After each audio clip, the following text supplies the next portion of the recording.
How are you? And welcome to my kitchen again. Today we're going to talk about more immigrant ancestors, and today it's the people from Vietnam. Well, they weren't here for a long time. They didn't start coming here until about 1975, but it's a fascinating culture, and a very ancient culture, and a culture with incredible food, just wonderful cooking. They've had tragic times. The Vietnamese are in my book of tears because of what they've had to put up with. If you look at the map, you can see that Vietnam is directly south of China, and next to Vietnam is Laos, Cambodia, and Thailand on the left-hand side of the orange blotch on your screen. You see, these other cultures, Laos, Cambodia, and Thailand, were much more influenced by the Hindu cultures from India, for instance, but the Vietnamese seem to be severely influenced by the Chinese. They're the ones. The Vietnamese are the ones who put their houses down on the ground instead of on stilts. The women wear pantaloons just as you do in China. They use chopsticks, something you'll never see in Thailand, Laos, or Cambodia. So the Chinese influence has been very severe. Why? Well, because the Chinese ruled the Vietnamese for 1,000 years. And don't think it wasn't a resented reign, I'll tell you. But there wasn't much they could do about it. In 1860, the French moved into Vietnam, so you had a strange combination of French influence and Chinese influence on an old culture called the Vietnamese. Out of that comes some very interesting dishes. I think it's fascinating. By 1956, the Democratic Republic had supposedly been established, and they tried very hard to do that, but you remember the great battles between the North and the South. The North was primarily communist, and the southern state was primarily democratic, that one being called the Republic of Vietnam, the northern one. And this is a history lesson for you junior high kids who don't know about this war. Anyhow, the northern company was called the Democratic Republic of Vietnam. And the Great War broke out, and we got involved in it. Now,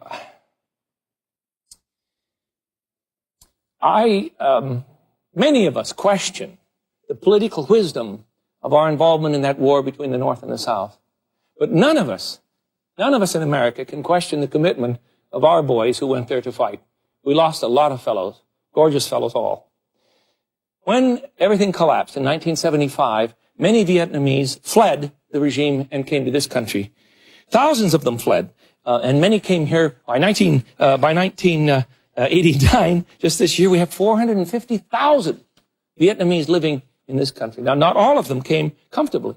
Some came as boat people. And you know the stories. They were put in boats just to try and flee the great conflagration in Vietnam. Some of them were killed in the boats by pirates. The boats were sunk.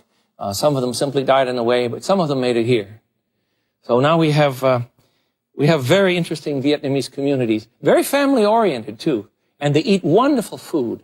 They eat beautiful food. I'll show you what I mean if you'll come with me to a community in Seattle. Seattle, yes, we have lots of Vietnamese in Seattle. 10 years ago, there wasn't such a community, but now they're all over the place. Look at the signs that have come up in the last few years. Little Saigon. I'm going into a place that serves both Laotian and Cambodian food. The New Saigon Market. Oh, these are all wonderful places, just wonderful places. But my favorite one is a Quoc Hong, fabulous Vietnamese food, and talk about informal. It looks like a kind of funky French bistro with marvelous people helping, but you see the French influence. Here's a combo plate she's bringing me that has meatballs on a stick, an egg roll, and shrimp that's been cooked on sugar cane, chopped shrimp. This is the wonderful lemon beef dish. I'm going to make that for today. And then chicken and lemongrass. I think that's my favorite. Now, interesting thing you'll find on the table. They're very fond of a dish. Whoops, here it is. Here's pork cooked in soup with eggs. Now, see, in this dish, it has a little round white-looking, well, it's a pâté. They learned that from the French. I can't remember the Vietnamese name, but they love that dish. And it's very, very popular. Very, very delicious. So we will begin eating, and we'll use a little round white rice paper that you soak in water. It's dried rice paper. And then you soak it in water, and it becomes very soft and tender and absolutely lovely. And that's how we'll begin the meal. You wrap it up with a little herb of some sort, some basil, put it in a little dip sauce. I'll show you how to make all of these. And then begin. Vietnamese food is simply delicious. You can't believe it. Craig, my cooking assistant, is trying the lemongrass chicken. See what he says. All right, okay. All right, and I'm going to do the raw beef. I can't take it. I've got to cook. I just can't believe it. This food is so wonderful. This food is so delicious that there's no reason to waste any more time. So let's begin. First of all, meatballs on a stick. Easy to do at home. About 1.5 pounds of beef. I've placed this in my mixer, you see, because I want to whip this up. I want to put 1 egg white in here. 1 egg white and 1.5 pounds of lean ground beef. Oh, I just hate to use this egg method, but that's all right. Don't waste anything. I'll save this later. I normally don't waste much. 2 tablespoons of soy sauce. I'm using light soy. 1, 2. And then we're going to add some Nook Mom. Oh, we've got to talk. We've got to talk. Nook Mom is a fascinating fluid that is made from anchovies, dried anchovies. And let me show you a brand. This one happens to be made in Thailand, but it's wonderful stuff. Dried anchovies and salt, and they let it kind of ferment for a while and then strain it out so it's a clear broth, very much like soy sauce. And it's used for wonderful flavoring. So I want a couple tablespoons of Nook Mom. There we are. That'll really, really dress this dish up. I want a little bit of salt and some white pepper. And the white pepper is a wonderful thing. White pepper is common in the Orient. Obviously, this trick was common in China too. So be careful with the salt now, because you have soy sauce and Nook Mom already, and the Nook Mom is very salty. Nook Mom, the Thais call it Nam Pla. Hope I'm getting the right cultures. Otherwise, look for fish sauce. But look for a very light brand, that light in color, so it won't be quite so strong for you. And it's wonderful, wonderful stuff. Some sesame oil. Now, this is my version. A little shot of sesame oil, just a tablespoon at the most. A little bit of garlic. Now, garlic, of course, goes way, way back in this culture. Where's the garlic, guys?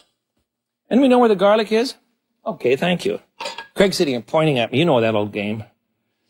We get so many things right. It's a very complicated culture and a lot of interesting things to eat, so I don't want to forget anything. I keep my garlic press, my old Susie, in some water, you see, so that it doesn't dry out. Otherwise, you can't use it all day. You have to stop and wash it all the time. And I don't want to stop and wash anything, for heaven's sakes. I want to keep cooking. All right, then I want some sherry, just a shot of good dry sherry. Good dry, never cooking sherry. You remember that? Cooking sherry has more salt in it. We don't want to do that. Just a shot, tablespoon or so. And finally, a bit of liquid smoke. Now, the only reason I'm doing this is because we're going to put this in an oven rather than on a charcoal broiler as they would. This is Wright's liquid smoke. It's very easy to find. Just a smidgen. Oh, you want less than a half teaspoon. That would be plenty. And finally, a bit of sugar, just a pinch. Sweetness. Well, that's Chinese too, I think. No, it's French. I think that's the French influence. The sweetness that would be common in the meats would be the French influence. And find a little bit of cornstarch. In the old days, they used lotus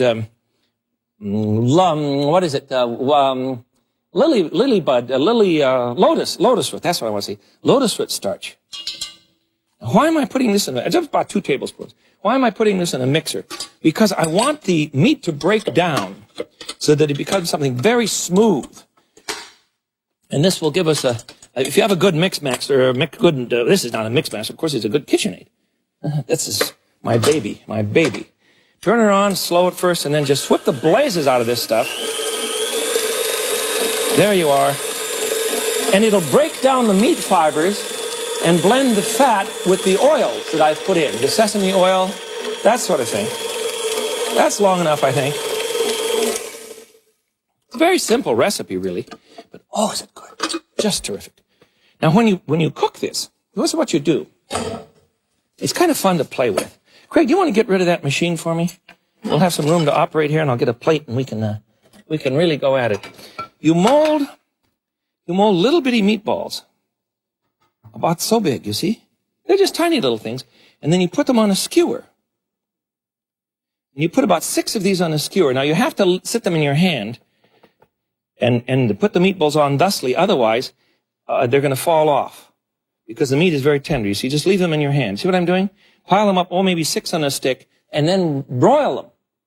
Broil them until, well, as they say on a menu in one of those funky restaurants, to perfection. whatever that means. Broil them until they're just right for you. I have some ready for us. They're just delicious things. Ouch, ouch, ouch, ouch, ouch, ouch, ouch. Don't ever, if you're a young person, think now what I'm saying. Don't ever remove something from the oven unless you know where you're going to set it down. That's very dangerous. Here they are. Here they are. Aren't they gorgeous? Wonderful little things. And if you cook these over a barbecue out in the backyard, they're even better. Just better. There. Let me get rid of my pan.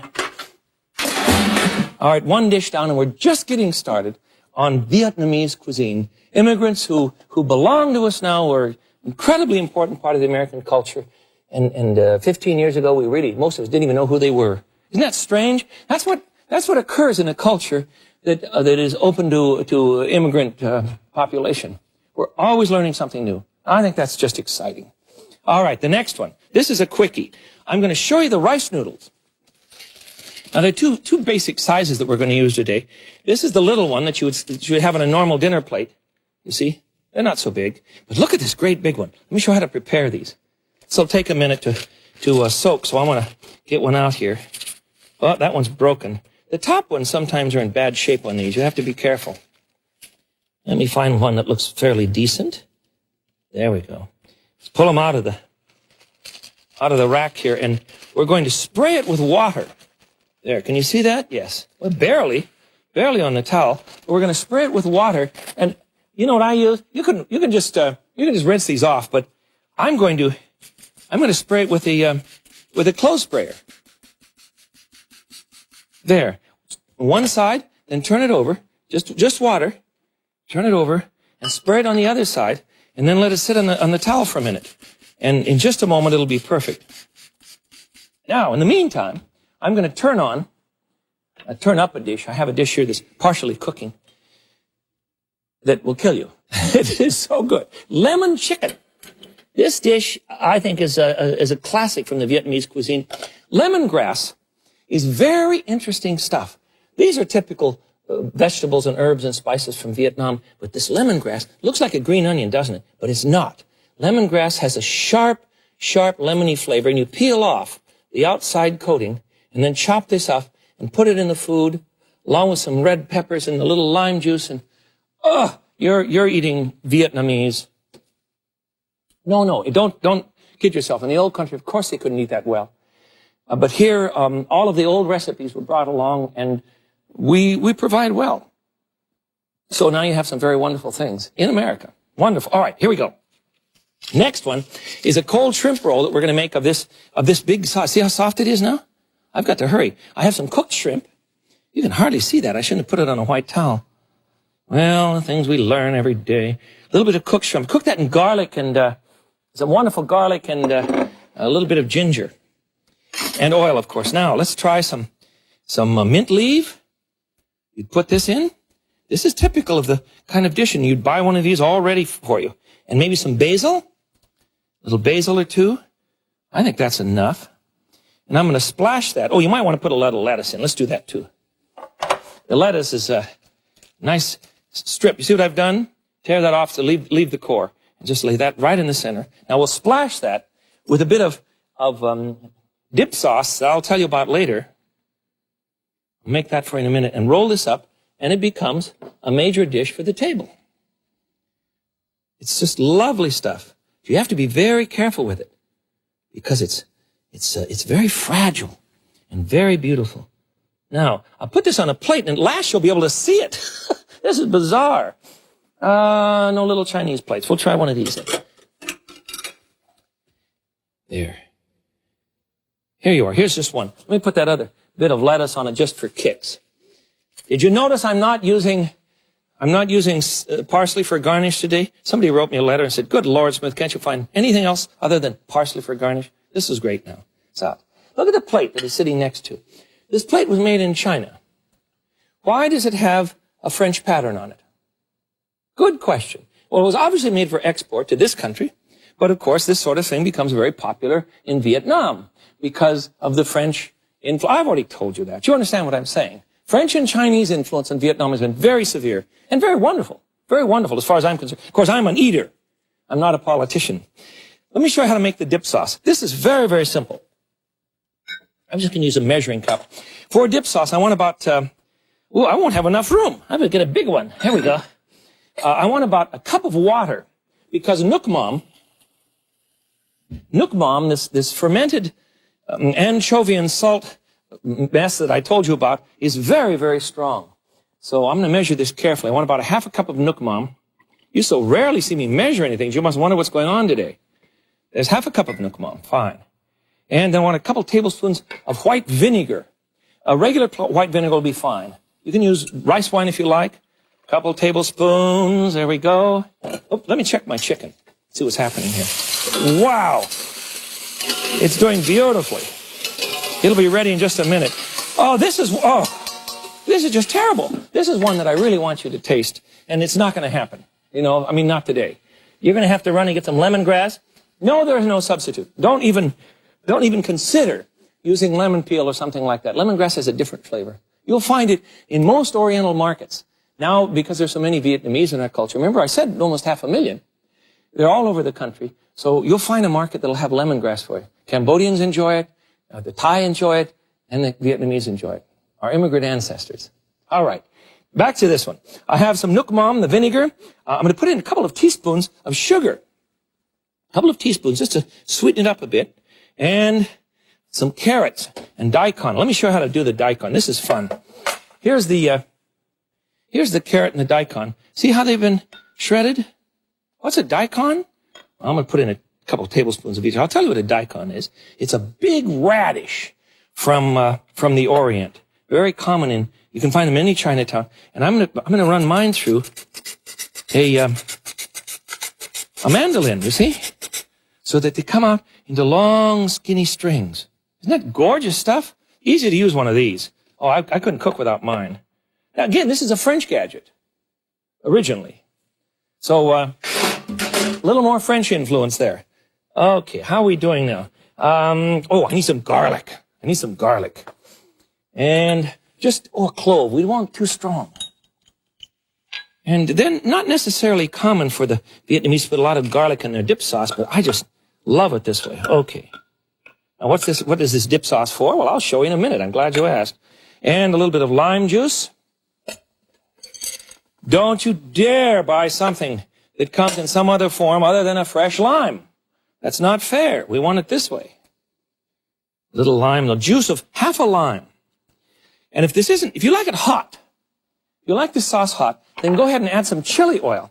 I'm not going to, but get just some red oil, you see? Or you can make your own from peppers and oil. This is a prepared chili oil that I found in Chinatown. It's really very good. Stir that up. Let me taste it and I'll see what's going to happen. Boy, everything's boiling away. We're doing fine here. See what we have. This is a dip sauce for... Wow, is that good? No, the anchovy sauce or the fish sauce does not give it a fishy flavor. It's a very strange experience. It's more of a salty, proteiny. It's yummy. I don't know how to describe it.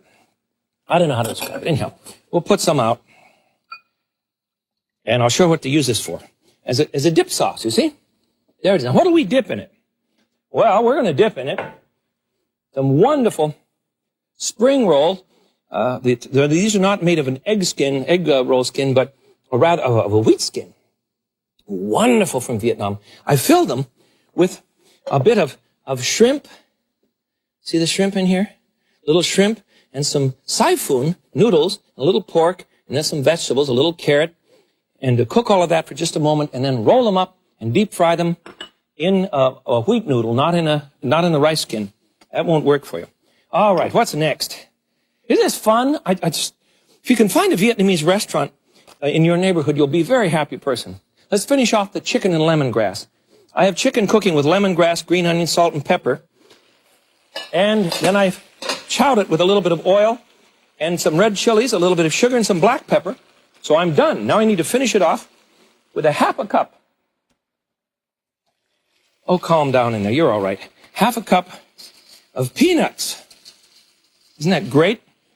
And now the Nook Mom, because we don't want to cook the Nook Mom too long. We just want to splash in a couple of tablespoons now, 1, 2, at the last minute, and toss that about, and it's ready to serve. This is an absolute classic in the Vietnamese household.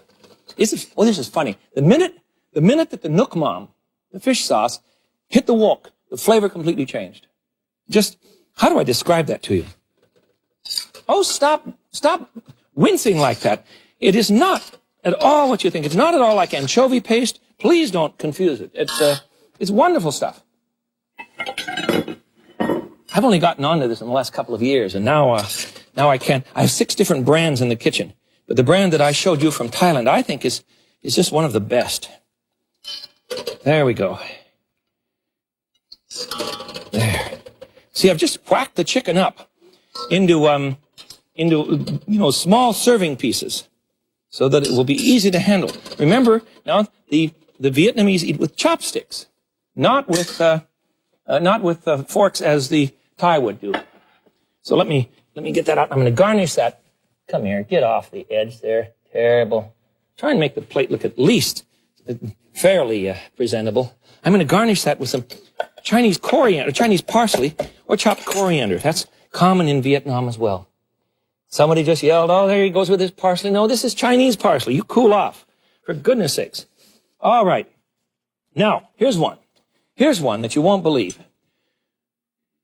Raw beef is marinated. This is just a classic. It's marinated with oyster sauce and fresh lime, a little yellow onion, some hot pepper, and some fried onion flakes. You know what those are? Fried onion flakes are made thusly. You buy the dry onion flakes, you see, and then you fry them in a little bit of oil till they're nice and brown. Now, to finish this dish, we've marinated it first. To finish it, we add some more on top. This is a classic. Add some more on top, and then we want to add... We're just trying to finish it off for service, you understand. I shouldn't use the word service. Before you serve it, we want to finish with this. We want to add some chopped green onions on top of the dried, fried onion, and some more flakes, and we want to put those on a little more coriander, and then a lime wedge or two. And you have a dish that will just bring them down at the farm. There we go. There we are. And what am I missing? Oh, the lime wedge. Here we go. And you squeeze the lime onto this wonderful dish and then eat it in the midst of one of the soft rice cakes. You saw me make one now, and you use the smaller ones for this dish. There we go. Now, I think I have one more dish for you, and I don't even know if I have time to get it out. It's a beef soup, but I'll just sort of prepare it here on the top of the stove. Into the beef soup, you want to put some coriander, fresh coriander, and some allspice. Isn't that interesting? This is just good beef stock, really good beef stock. Some coriander and a shot of allspice, perhaps a pinch of sugar. Craig, will you dish this up for me, please? A little bit of allspice, pinch of sugar. Where'd the sugar go? Here it is. You better test that for salt. I think it needs some. Okay, there you go. And, of course, the beef. Here's some beef that we'll throw in here and stir that up. There we go. Craig cleverly taught me just now that I'd forgotten the beef. Well, it's going to be nice and rare now. Yeah, we have 20 seconds. It's going to be rare, all right, hotshot. All right, onions, the beef, and finally we're going to add a little bit of siphon. And you have a dish that is just a classic. See if you can dish that up before we close. And I'll do that. I'll do the close. I think that... For me, these are some of the favorite dishes of Vietnamese cuisine. You have to understand now that the French came later in their history, not until about 1860. Prior to that time, severe Chinese influence. But remember, at the base, there was a very dignified, artistic, and I think terribly gracious culture of Vietnam. They weren't always given credit for that because they looked so Chinese to some of us in the West, and of course the French claimed it was a colony, all that sort of rot. But the truth of the matter is that at base, through these thousands of years, there was a wonderful culture, and the food they produced is simply murder. I have a rare beef salad, lemon extract it's called, it's really lime juice, and meatballs on a stick that are easy to make in your oven, chicken with lemongrass that will just bring them off the farm. A cold rice noodle stuffed with shrimp, deep-fried egg roll noodles stuffed with shrimp and pork, and finally, a classic messily a classic beef soup. All of these dishes are common to our immigrant ancestors from Vietnam. Now, go find a restaurant. There'll be one in your community, perhaps in some Chinatown or something, and please be patient, because some of these dishes look a bit strange. And you'll get a rice paper, and I should do this now. I wanted to have one ready. They'll have this all moist for you and ready to go. And you roll this up with some herbs and spices and enjoy yourself, because it's an unusual way to eat from our immigrant ancestors in Vietnam. This is the Frugal Gourmet. Until I see you again, I bid you peace. Bye-bye.